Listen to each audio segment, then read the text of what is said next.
Har și multă pace. Deschidem cuvântul lui Dumnezeu în Romani, capitolul 12, începând cu versetul 1 și citim astfel. Vă îndemn, dar, fraților, pentru îndurarea lui Dumnezeu, să aduceți trupurile voastre ca o jertfă vie, sfântă, plăcută lui Dumnezeu. Aceasta va fi din partea voastră o slujbă duhovnicească. Amin. La început era cuvântul și cuvântul era cu Dumnezeu și cuvântul era Dumnezeu. Toate lucrurile au fost făcute prin El și nimic din ce a fost făcut nu a fost făcut fără El. În El era viața și viața era lumina oamenilor. Lumina luminează în întuneric și întunericul n-a biruit-o.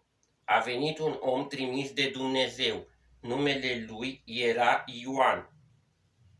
El a venit în lume ca să mărturisească despre lumină, pentru că toți să creadă în el. Nu era el lumina, ci el a venit ca să mărturisească despre lumină.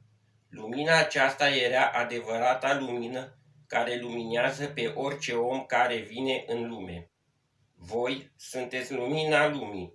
O cetate așezată pe munte nu poate să rămână ascunsă și oamenii n-aprind lumina ca să o pună sub obroc, ci o pun în sfeșnic ca să lumineze tuturor celor din casă.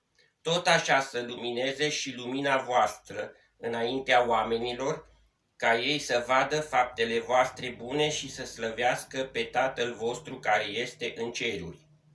Vă dau o poruncă nouă, să vă iubiți unii pe alții, așa cum v-am iubit eu, așa să vă iubiți și voi unii pe alții.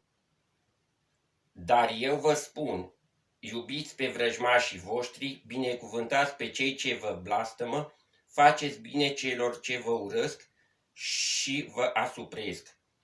Și rugați-vă pentru cei ce vă asupresc și vă prigonesc.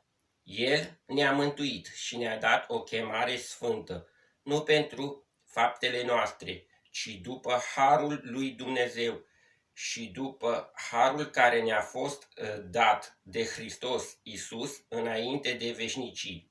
De aceea, frați sfinți care aveți parte de chemarea cerească, ațintiți-vă privirile la apostolul și marele preot al mântuirii noastre, adică la Iisus.